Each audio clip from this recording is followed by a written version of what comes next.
welcome to Beyond Recovery. And I'd like to welcome my special guest today. And her name is Meagan. Meagan, welcome to the show. How are you today? I'm good. How are you? I'm excellent. Thank you for taking the time. It sounds like a very hectic week in your neck of the woods there. Tell the listeners a little bit about what's going on. You're kind of in the midst of traveling. Your husband's looking for work. What's going on for you there? So my husband has been a teacher for many years, and he just recently got certified to move into administration. Nice. So we've been living on Long Island for the past 7 years, but we're kind of trying to look to move somewhere a little more spread out. It's very crowded where we are. So he's been taking interviews upstate New York. So we've been up here for we were supposed to only be up here for 4 days, but then he got callbacks. So we extended our trip. So we've been up for a week. And in the meantime, both me and my little one got sick. So it's been a ride. Right. Like we were saying in the pre-interview, it's like, just, as if it's not stressful enough, throw some sickness in there too, right? So throw some colds in there. Right. So are you guys from like just the Long Island area, like born and raised, or okay? Yeah, born and raised. My husband and I are high school sweethearts. Nice. Yeah. So we lived in Long Island most of our lives. We took a break from Long Island for about 5 years and moved down to Virginia when we were in our late 20s. My husband got a job in DC as a teacher. So it was like kind of during the recession when teachers were getting laid off a lot. Yeah. So we ended up down there. Yeah. And then his dad got sick, so we came back. And okay, so before we get into the dad getting sick and all that, how did you guys like Virginia? That's got to be a very big change of pace from. It was. Yeah. I loved it. Yeah. I'm a mountain person. I'm like, I like being in the wide open. So where we lived in Virginia was beautiful. And like, you were like 45 minutes from the mountains, but also 45 minutes from DC. So it was really nice. Yeah. Good mix of everything there. So, and sorry, how long were you in Virginia for? Like a couple of years? Almost 5 years. Oh, 5 years. So a good stint down there to break it up.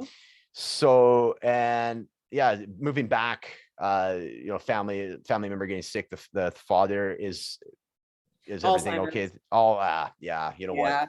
It's such a tragic way to go. I've had a few, both my grandfathers actually passed away from, or sorry, I shouldn't say that. Both my grandpa and my nana both had Alzheimer's, and just a kind of a sad way to go, really, when they don't remember family. Yeah. So heart goes out to you on that. Sorry to hear that. Thank you. Yeah. So and now you're looking for upstate New York, going to the big city, a little bit busier, so that'll be exciting. But let's go back to let's go back in time. So you guys are before you even met your your husband, your high school sweetheart and everything. What was life like for you? Like, what was your introduction to this addictive behavior that you eventually developed? What was like drinking? And you have a big part of your story is you're a fentanyl OD survivor, which is crazy and amazing. And we'll obviously spend some time on that. But what was like your origins with substances, addictions?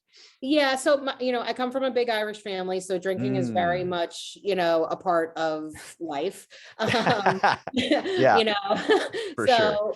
My grandfather was an alcoholic. He ended up getting cirrhosis of the liver, liver cancer. Yeah. So whole 9 yards. So I kind of grew up, seeing that. I was a really good kid, through junior high and high school, drank a couple of times in high school, but it really started to, take over when I transitioned from high school into those college years. I dropped out of college myself because of things my family was going through, and my parents went through a pretty nasty divorce.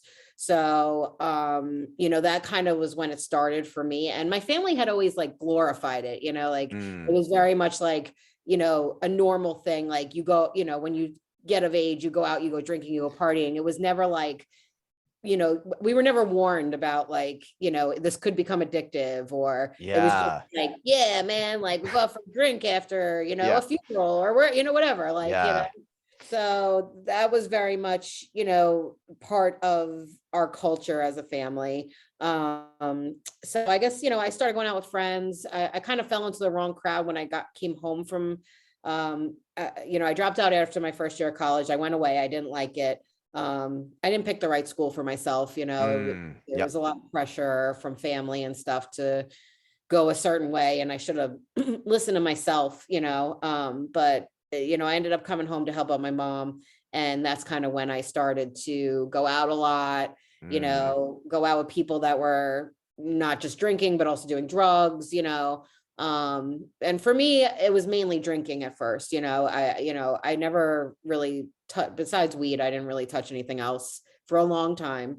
But it was 3 nights a week we would go out and get absolutely plastered. You know what I mean? Like, it wasn't like, you just go out for a dinner and have a drink. No, it was like, we were out from 7 a.m. to 2 a.m. and then I would go, to work hungover. Like, it was, gotcha. Healthy. So that was like my early 20s. And then during my mid 20s, I got married young. I married my high school sweetheart. It was hard because he finished college. He was very successful. So, even though I was proud of him and I loved him, I kind of was in his shadow a little bit, I was still not sure of what I wanted to do with my life. And, I very much felt that. So, I kind of was trying to figure myself out. And, when we got into our mid 20s, we started hanging out with this group of people. And that's when the drugs started coming around, cocaine, some heavier stuff. And at the same time, I hurt myself. I bruised my like chest cavity or whatever, like I sprained it. I was moving something. Oh, wow. And and it wasn't like a major injury, but it was painful. And the doctor I went to go see ended up giving me like a 2-month supply of Vicodin. Which was probably inappropriate if you think back, and now everything they know, but it was still that time when it was like being heavily promoted and, it was supposed to be non-addictive or whatever. So that's kind of what started me on the pills. I got a taste of that. And the way I can describe it is how, like, some people say exercise, it like makes them feel normal. They go out and they exercise and they're ready for the day. Yeah. I took this pill and I felt normal. I was ready for the day. Gotcha. Yeah. And something just clicked then. And, after I ran out of the script, I kept going to doctors trying to find ways to get refills. And when that stopped, a friend of mine was dating a guy who was a dealer. So that's kind of how it snowballed into that. And, at first I didn't use all the time. It was like a weekend thing or like every 2 weeks. But then slowly as, time went on, it started to become more and more frequent. And then when my husband's father got sick and we moved back, that was when I really started like hardcore every day using, the stress and the pressure and, our relationship was not doing good at the time. And it was a way for me to escape, Yeah. So it was okay. Yeah. I'm always interested because the why, the initial why, or what we perceive as the why, can be different because there's some folks that you would drink or use on a happy day as a celebratory. And then there's the folks on the other side where it's like, it's kind of a coping, or like you say escapism, right? Is what you're using it from, a lot of pressure, a lot of stress coming up. So how can I regulate that? Well, I have this pill that makes me feel normal. So I'm going to start doing that. And then, it gets away on itself, right? Is the impression I'm getting from you. So exactly. So, and with every recovery story, there's still like that period where you start getting those thoughts where you start, I think I'm losing control, but there's also, but this is also helping me still. So there's kind of this like tale of two stories. So when did the tale start to kind of shift on you? And then you started kind of going, okay, wait a sec, there's a little more to this. I'm putting myself in danger. Yeah. So when I got back to Long Island, after my husband's father got sick, my husband had dabbled in some of this stuff too, because we were hanging out with the same crowd, and he had kind of stopped. Like he kind of recognized like, this isn't healthy. Like this isn't the way we want to go, so he had kind of stopped. And we had a conversation, and I had kind of like loosely promised that I would stop too, like that. All right, we're going to put this behind us. This was our younger years. We're getting into our 30s now. Like, shit anymore. For we sure. Want to have a kid, Yeah, exactly. So, so he stopped and I stopped for a little while, but then, I also had physical things going on. So I have, in my mid to late 20s, I started to get alopecia really bad and I started going bald. So I actually wear a wig to today. So that took a big, effect on me psychologically. Sure. Yeah. Women, their physical attributes are so tied into who they are because of our society and our culture. So yeah, we're really not accepted when, we start to look different than what society expects us to, 100%. Yeah. So that really took a toll on me. And I didn't want to, I didn't want anybody to know I was struggling. So I was going through that, on my own. And I just couldn't cope, I really couldn't cope. I wasn't facing what was going on with me. So I started to use again, but this time, because we had made that pact, I was doing it behind my husband's back, Yeah. And that's when he found out again that I had started again, like, that's really when it started to be like, all right, I'm sneaking around now. I'm having to hide like where money's going because it's expensive, and it kind of came to a head, like he had found, I was going out to pick up one day and I had told him I was going to get my nails done. And he found, and my iPad was home and I was texting my dealer and he found the text messages, Yeah. because I left it out. And he called me and he was just so upset and disappointed. And, needless to say, I did not go to my dealer that day. I turned around, went right back home. Right. And we kind of started to figure out how we were going to work through this. So that was the first time I tried to get clean. I saw a social worker and it worked for a while. I was clean almost 2.5 years. In that time, we got pregnant, had my son. I did really well and I did it all on my own, besides from talking to the social worker. Wow. Yeah. And, but then I had my son and, it was a very, very tough delivery, very traumatic. I had a very traumatic time at the hospital.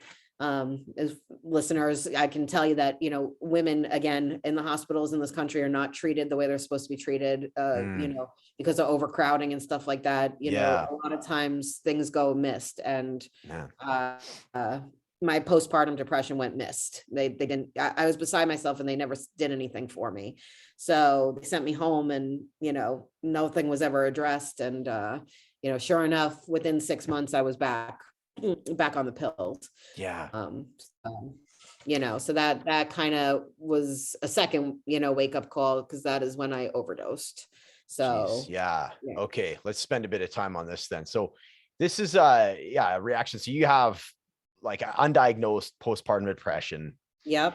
It's and you really don't know where to turn at this time. And the thing that your default at this point, the thing that has made you feel normal in the past, okay, you're going to go back to that because at this point you feel very, I imagine, very alone and very misplaced. It's like that postpartum depression is like, I have a good friend of mine that went through it, and it's incredibly serious. And if it's being missed is I can only imagine what that would have gone through for you. So, so that puts you back in the situation that you're using again, leads you up to the OD. Let's spend a bit of time on the actual, like the OD. What do you remember much about it? Like, what is the context as far as the actual day of your OD? So the day, so leading up to this time, I actually hadn't been using that long. It was only about not even a month, and it wasn't like, when I started again, it wasn't like an everyday thing. It was, again, like I would, pick up, I would use for a few days, and then I would, be able to go a few days without using again, because it had been so long. I wasn't that dependent on it again yet, Right. So it had only been a handful of times that I had used, and my family was involved too. My mother, she also had addiction problems. I was getting it from a friend of hers, so it was very complicated. It was not good. My husband had no idea. What I would do is, I never wanted to use around my child, so I would make up an excuse to go out of the house. I would leave the house. And I would go use, at a friend's house, or even sometimes just in my car, and, and then just wait till I sobered up and then go home and, Right. Because I never wanted to bring that home, after I had my son. It was like my justification to myself, which, now it's like, whatever, but right. At the time it made sense. So I was trying to cope the best I could. My husband and I were not in a good place at all. He was, between his dad and becoming a new dad and dealing with what I was going through, he was not handling it well. I was not handling it well. So the day that I overdosed, my husband had went out with his friends in the morning and they were drinking, and I pissed because he was supposed to be home like hours before he actually came home, and I'm alone with the baby. And, my son was not a good sleeper, and, he had some issues, and, it was just tough. I was having a really tough time coping. And I, didn't have a lot of friends to turn to or anything, any kind of outlet. So as soon as he got home, I'm like, I'm going out. I need to go shopping. I just need to get out of the house. Fine. So I call my mom, ask her if her friend can get me stuff. She says, yeah. I go and I pick up. I'm in a parking lot. My plan was like normal, to use in the car, just hang out at the stores for a bit and then go home. So I picked up, and, I knew the dangers of getting street drugs. Like, I just know from being around and stuff. So whenever I would pick up, I would check the pills imprints and look them up and make sure that it seemed legit. Okay. Yeah. So for some reason on this day, I just had this feeling. So I did that. I looked up the pills imprint and I checked out, took the pill. As soon as I took it, I knew something was wrong. It didn't taste right, if that makes sense. Yeah. It was very bitter. But whatever, we're addicts and we roll with it, Yeah. That end game. So I went about it, but within 5-10 minutes, I started not to feel right. I knew something was wrong. So me in my head, thinking like, of course I don't want to give myself up, and I don't, right? Isn't that like, crazy? Yeah. Call 911, like, like that would be like a sane, like rational person's like response. But me, I'm like, I don't want to give myself up. I don't want to give myself up. So I just got to get some food. Like, that's what I got to do. Right. Okay. I got to go get some food, like to soak it up. That was my justification. Yeah. So I start driving. I knew there was like a supermarket down the road that I could, go get a bag of chips or something. So I start driving and I blacked out at the wheel. Wow. And it was a miracle, because where I blacked out was like pretty far from where I ended up.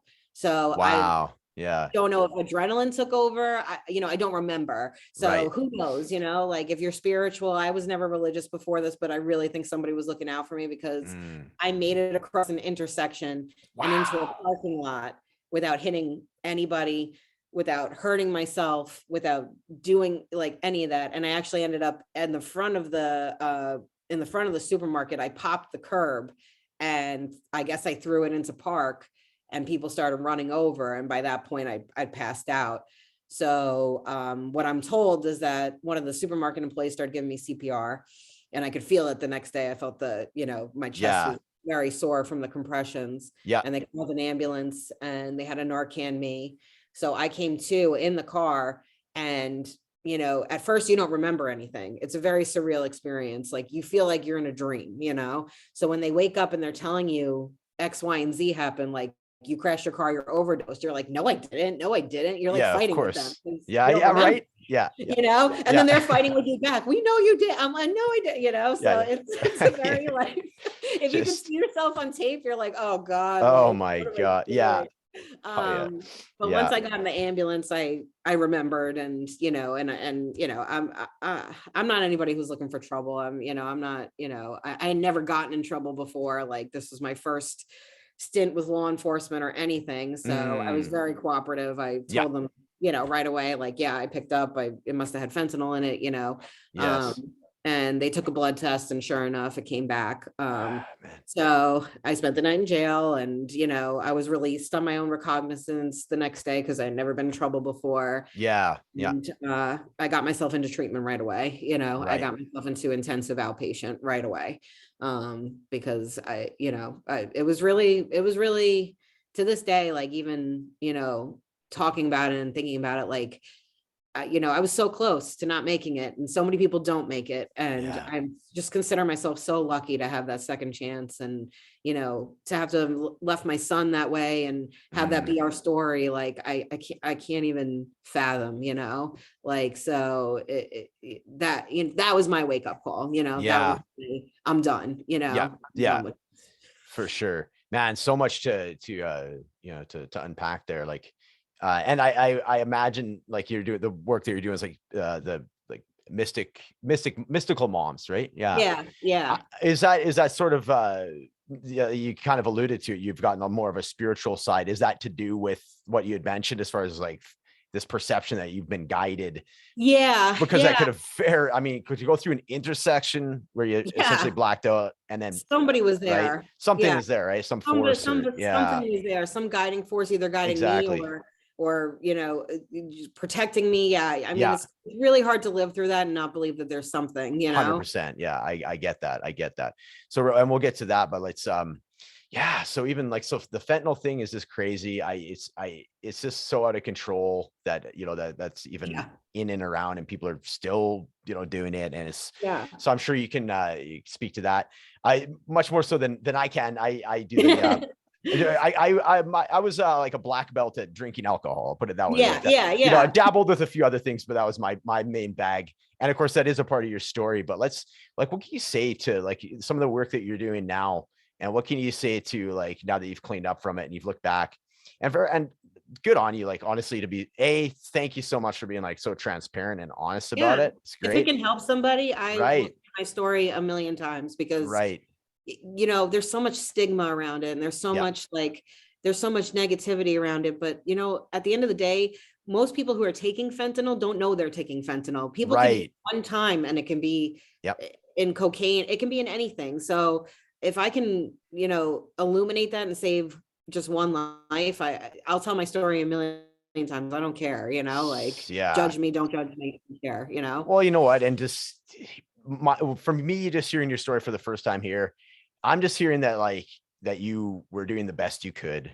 Right. And there was no, like you said, you had no previous, run-ins with anybody with the law. And it's just, and now you got that moment disturbed you enough to propel you into what you're doing now. So, and like you say, even if your story, like you want, saves a person, it would have all been worth it. I think things happen for a reason sometimes. And I think that, we, in our society, we're so, especially with social media and the way we make things look picture perfect, and nobody's picture perfect, and everybody has stuff, life is too complicated not to, even for the people who have the most fortunate lives, and God bless them. But everybody is dealing with things in their own way, and we cope the best we can. And, we're not given a lot of tools growing up for how to deal with things. Very true. That I've been out of the school system, like I turned 40 last year, and it's been 20 plus years, and there's so much that I've learned independently just on my own. I'm like, man, why is this not part of the curriculum? Just like the way like your perception of money or how to handle money. And it's just like, it's up to your parents, but like, I'm not, by no means am I blaming my parents, because again, they did the best they could with the tools they had, but I'm just like, why would you go to school and like learn all this like calculus and stuff that you never literally never use again? You need life skills.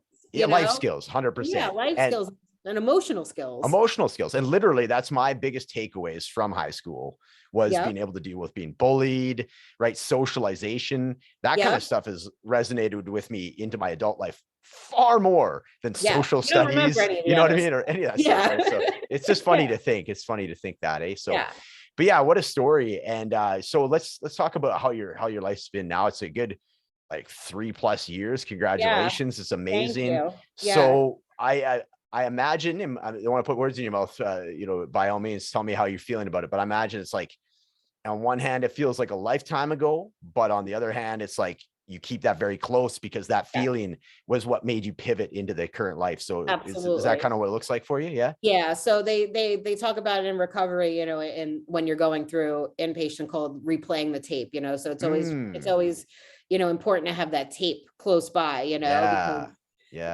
that's definitely what happened with me, in the 2.5 years I didn't use. You become complacent, you Yep. get into your daily grind, and then all of a sudden it sneaks up on you. So you really Yep. have to make sure that you're doing things that keep it fresh, Yeah. and working in the field has definitely helped me do that, and I've definitely found my passion in that, like, just being able to, as a peer counselor, we're in a very unique position. So I don't know if people are aware. So there's different kinds of counseling when you go into substance abuse recovery, whether it be alcohol or drug. We treat both. So there's case acts, which are your counselors who are your counselors, but they also do a lot of case management. They kind of help get you linked up with services. If you're in any kind of law enforcement, they'll talk to your, parole officer, probation officer. They're kind of like your main person there.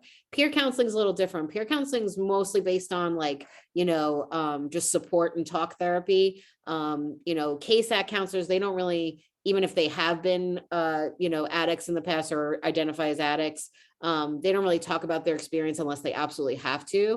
Peers are encouraged to talk about their experience because that's the link, Totally. Yeah. You form a lot of trust with people by saying like, hey, I know what you've been through. Like, I'm not just saying it. I've lived it, I've experienced it. Yeah. So 100%. Yeah. A lot of people are resistant to treatment because of the stigma and because of, we haven't really put a lot in this country into substance abuse recovery until recently, so yeah. And a lot of people are, not religious or not really abstinence based. So now the new thing is harm reduction and just, meeting people where they are. And so peer counselors are really good with that because we've been there. So we know where people have been. So we're more apt to meet people where they are. So it's been really rewarding to use my experience and be able to kind of relate. My niche in the office, they always call on me to talk to the moms, Oh yeah. Yeah. Having children and going through addiction, it's just so frowned on in this society. Like, people don't want to talk about it. They don't want to talk about that mothers could be addicts, what I mean? Right. So a lot of, I felt it, it took me a long time to tell some of my friends and family what I went through because I was so afraid of the judgment, so I can understand that, coming and trying to share that, like, hey, I almost died. Like I went through this huge life experience and feeling like you can't share that. Yeah. That's in itself a big burden to carry, Totally. So yeah, I'm glad I can, give it forward and help people with that because it's important to share and it's important to work through it because it's a lot. Yeah, no, for sure. How was because that's another very common thread with addiction recovery stories is the fear of judgment when they do come clean with something. How was it for you? What were you greeted with? An overwhelming, like unconditional, like, oh my goodness, I'm so sorry you had to go through that? Or was it kind of a spectrum of different things? How was it for you? It was a spectrum, my husband, I was very lucky. He was very supportive, he just wanted me to be okay. And we definitely had our moments, where like, it was a lot on him because I had to go into this intensive outpatient and that took up a lot of time and energy. And, so I had to lean on him a lot. And he was very gracious with it. So I was very lucky. My family, we don't deal with emotions very well as a big Irish family, Yeah. Very, you cry in the bedroom by yourself. You don't cry on a family's shoulders, so yeah, it's still very much like that. My mom, she dealt with her own issues, and she kept using after I overdosed for a little bit, and then she finally stopped. But we still, to this day, I'm in therapy right now to kind of start the process to try to bring her in and work through all that because there's a lot of emotions there of, like, I can't believe she didn't stop after that happened to me, Yeah. Yeah. Right. It's painful. So, I, so I'm still dealing with that stuff. But my family was, they were accepting, but quiet, so that was kind of tough. I've just started to recently tell some friends, I just had to do it in my own time and, the friends I've told have been very, very gracious about and very accepting, but you never know what they're going to say behind closed doors afterwards. And you think about that. Sure. You're only human, right? Yeah, for sure. So, for sure. I would hope that they would be proud of me and see, a lot of the friends that we've known for a very long time. And we've known since high school. And, so I would hope that they would, kind of see how I was and see how I am now and recognize that I've come to, but, I've also had to leave a lot of people behind in my life that just weren't good for me, so that's one of the things that, I've been trying to work on now is building a new network of people I can rely on and support. And it's hard in this day and age to meet people, like post COVID and not a lot. And, so that's something I've been working on, is trying to make relationships that are healthy and mutually beneficial. Absolutely. And that's the one thing I find too, is like when you do get out of, or you get into recovery, it's there definitely is some folks that you kind of cease hanging around with. It just kind of clashes, and it's nothing that, it's just, that's life, right? People come and go, and it's just, but sometimes it comes from a sense, a redeveloped sense of like boundaries and like your values, your core values. For me personally, it changed drastically, because before I was like putting myself selfishly ahead of everybody. What I mean by that is like all my energy hiding what I was doing, right?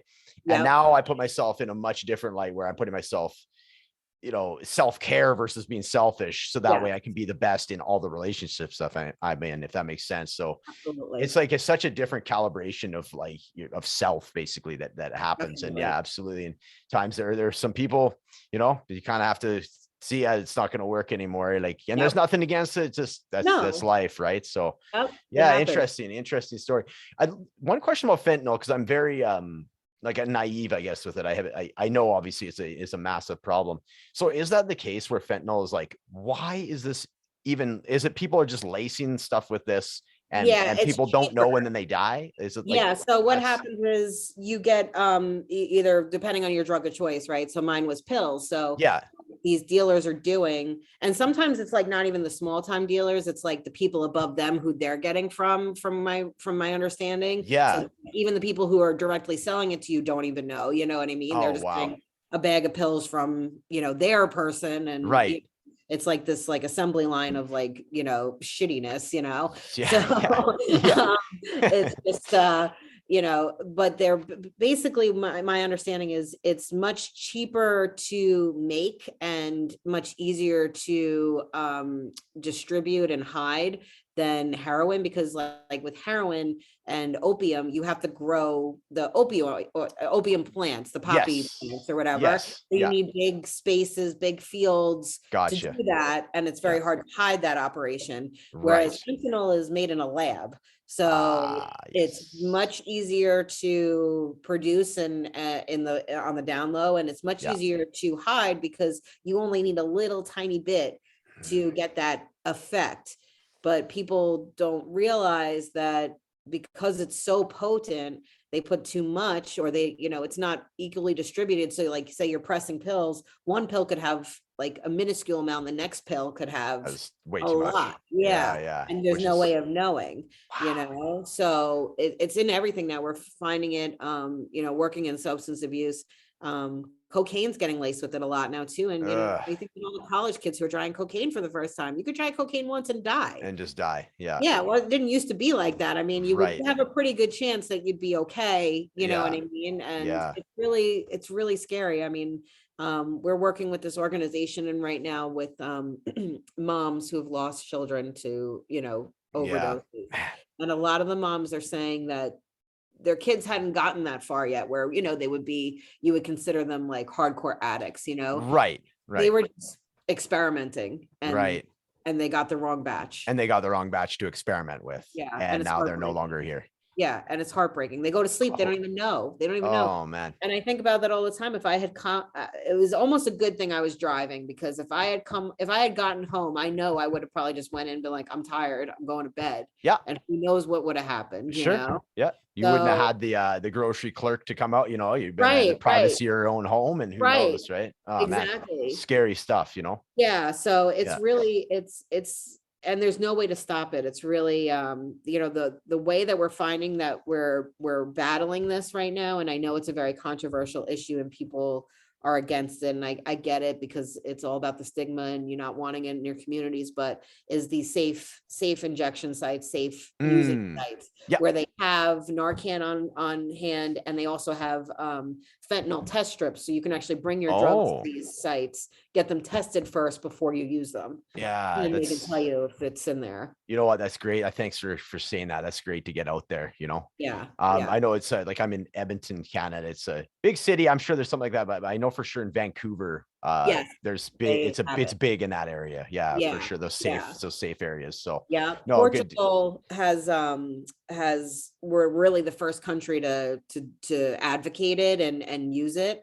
And just to show you the impact it can make, Portugal has gone from one of the top countries of overdose deaths to one of the lowest countries of overdose deaths in a 10-year time. Yeah, it's really made a huge difference there, because the thing is, you go to these safe sites and it's not just like, okay, here you go, you can use. There's people on there, you know, in there, there's peers to talk to you about getting clean and, you know, and hooking you up with resources. You know, a lot of people want to get clean. They just don't know how, you know?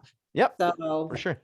Or even to say, like, I like what you're talking about too. Like the peer-to-peer thing to me feels a lot more effective. And I'll explain why. Like if you have somebody, yes, it's good to have somebody that's objective, that doesn't necessarily know, you know, but like, I don't know, when I got advice from a doctor or something, I would just be like, yeah, F you, man. Like I'm going to be me. I'm going to go drink again now. Thanks for telling me that. Right. But yet it's the first time I went to an AA meeting, I started hearing these people and they have the same kind of stories. I let my guard down. I could be myself. I got super emotional, you know, and that's what springboarded me into sobriety, is like just the ability to know. And I've said this a couple times on the show. I want to run it by you. Like there's this shame that you hold on to. And then when you give it to somebody else and they're like, oh, that was my everyday. I did that every day. Don't worry about that. And then you can kind of laugh and it just releases the shame. And there's like some humor or some crying or whatever it is. And you get that energy out of your body. You don't have to hide it anymore. And that only comes from an interaction with, like you say, a peer or something. Then all of a sudden you're like, boom. Oh man, it just feels so good to get that out of you. And just know that you're not alone. Just the fact that other people have done what you've done. And they're like, you know what, I'll one up you. You know what? Exactly. That's bad. Wait till you hear what I did, right? And then you can laugh about it and it's all good. And then you don't feel that shame. It's just like such a great thing. So I just love what you're doing. I want to get into like the mysticism side of it, because I love that kind of stuff. I'm big into like spirituality and you know, alternate health and such. So what can you tell us about like mystical moms? Like, just give us a little background on that. I started mystical moms because through my recovery, you know, I've never been a religious person. I grew up Catholic, but I never bought into it. I was very against organized religion. You know, I just felt very forced, you know. Totally. I get it. So you know, so I kind of just wasn't doing anything for a long time in terms of spirituality. But, you know, when I had my overdose and, you know, started to come to terms with everything, I found you know, I did believe in something. And so I started to, you know, just kind of like read and dabble. And, you know, I always felt very connected to the earth and nature. And, you know, like I would go into the middle of a forest, and that was like when I felt my best, you know, like if I just like went for a hike or just, you know, sat with the trees, you know, like I have this verbatim by me that I love. So I started to get more into like mysticism, astrology, tarot, you know, just like people would call it, I guess, witchcraft, but it's not really witchcraft. It's just kind of like getting in touch with the earth, ritualism, you know, like, you know, just, you know, setting intentions and creating rituals around it. And I found it so cathartic, you know, like even the tarot reading, like, so people think tarot reading is like, oh, what do you think, you're psychic? You know, you think, no, it's mindfulness, you know, it really is. You're asking yourself questions, you're using the cards to kind of paint a picture, and then you're developing your own interpretation around it, you know? It belongs to you and nobody else, you know, and that's coming from internally. That's coming from your unconsciousness, you know, deep within it, you know? So I felt like, you know, there's so many people that I've talked to, and clients included, you know, that I feel like it could really help people, you know, even if you don't buy into X, Y, and Z, like just using some of the practices to ground yourself and come back to yourself. Yeah. I think a lot of people don't realize that you don't have to necessarily believe that, somebody's psychic, or that, the tarot cards are going to like, splay your life in front of you, but it at least gets you thinking, and at least gets you somewhere in terms of your spirituality. So I just wanted to make it very accessible. And like I said, moms are kind of my niche. I feel like there's just not a lot of places for moms who are struggling with addiction to go.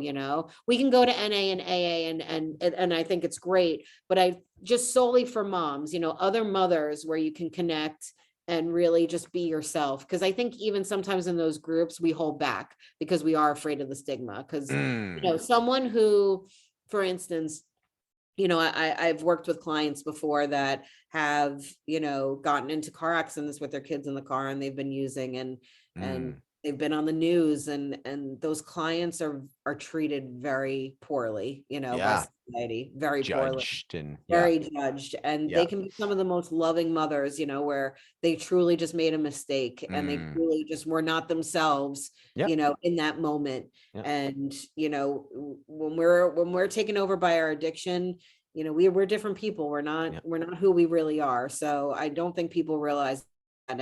And even in the groups, I've seen them not open up as much because they're afraid of what people are going to say or think. So I really wanted to create a space that was, a little fun with the spirituality side, and also a place for people to, come eventually. Right now it just started as a blog and an Instagram, but eventually I would like to create like maybe like a Slack area where people can go and talk and, create a community. I plan to really put my all into it this summer. I'm in school right now, so I'm in finals and stuff, so it's taking a little bit back burner. As it probably should at that point. But this summer is really it's gonna be my baby this summer to really try to bring focus to and promote and create. I love it. I love it. I'm definitely going to continue watching the growth of this. I think it's a great idea. And I love what you said. I've never heard of somebody mention that, like, some of the mysticism and tarot and such is like just another form of mindfulness. That's a really cool way of looking at it. I've never, pieced that together as such. It's super cool. That's a really cool way of looking at it. And, I just had a gal that's doing I guess you can't call it hypnotherapy, hypnosis. And we were kind of talking about just the way the brain is and how powerful the subconscious mind is versus like is 5% versus 95 is subconscious and all this. And, anything that we can do to get, some more connection points and what, sometimes like the bridge between that is like this spirituality. And that's dude, I totally get what you say with the organized religion. And that's why I'm like, I'm careful whenever I always qualify when I'm like, I'm going to talk like some spiritual now, not organized religion. I always like qualified. I'm like, don't worry, I'm not going to get religious here, but and I very much resonates with me, like the whole, like getting out into nature. It is so grounding. And I know what you mean. Just the energy that even sitting by trees. I mean, people can call us hippies, whatever.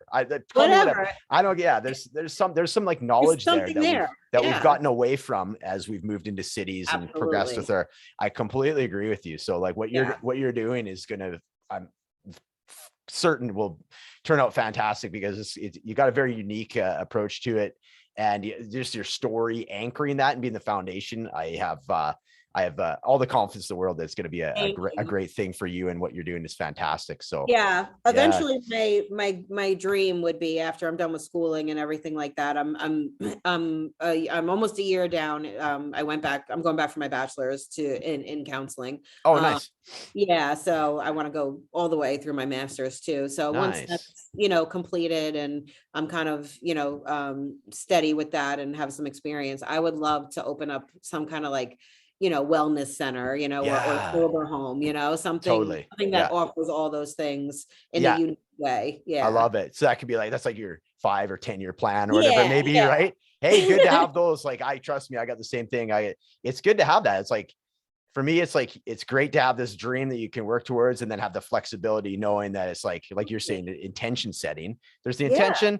And however the universe takes me there, that's the fun part, right? Yeah, You know, it's our why, you know, you have to have the why. You do have to have the why. So you not only do you have the why based out of your past, this experience that you've had that you can bring and you can share with folks, you also have the why of what's driving you into the future. So awesome.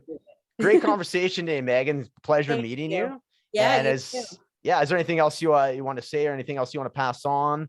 I just, just building on that why, for people out there who are struggling, really, I think that, what I've learned working with people trying to get sober is you have to want it within yourself. You can't do it for anybody else. You have to do it for yourself, and find that why, find what drives you, find what your passion is, find, even if it's, for me, motherhood, or, for somebody, it might be, they love to, draw or paint, or whatever your passion is, whatever you can hang on to, and you can keep a reason every day to keep going.